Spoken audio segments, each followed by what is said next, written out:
So on one level, there's a classic piece of research by someone called Lucien. It talks about successful and effective leaders or managers.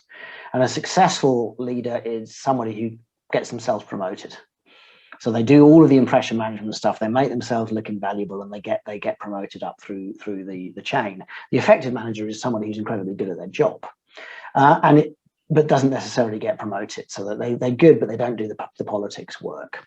And you find that maybe only about 10% of top leaders fit in that effective category historically. Because people are, the leadership is that you've got to do this, the smooching and the smoothing and all of that kind of work to get up the ladder. What's the kind of stuff we do? So I work with somebody called Becky Andre in the States, who works in the complexity of thinking for leadership development.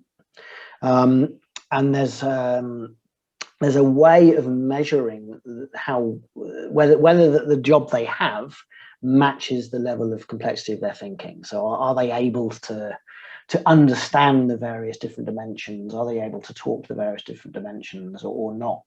So if you actually start capturing, and you can do it in people's complexity of thinking in the organization, you're going to be able to find out where your little pockets of people who understand this complexity are and start giving them more responsibility. The challenge is, of course, that this probably needs to come at CEO level or board level to get, because it's so confrontational. If you're a leader saying, and you're given this evaluation, and it shows that you're 2 levels of complexity of thinking below your actual role, that's incredibly confrontational. And so you're not really likely to buy this kind of evaluation, because it might show that you're in the wrong position. So you have to align that with rapid leadership development. How do we get you up there at pace as well? And then you have to have a board willing to say, we need you to do this, or a CEO saying, we need to do this, because we recognize that we're part of the problem as well as the solution. And we need to be able, if we're evaluating all of our employees, we need to apply the same level of evaluation to ourselves. So there's a way of capturing the level of complexity of thinking, and there's a way of rapidly upskilling them. And of course, if you do that across the whole organization, then you've got a map of where everybody is. And if you've got a map of where everybody is, impression management goes out the window, because you've got a map. And you can't pretend to be a level above than you actually are. You've got to illustrate that you're at that level.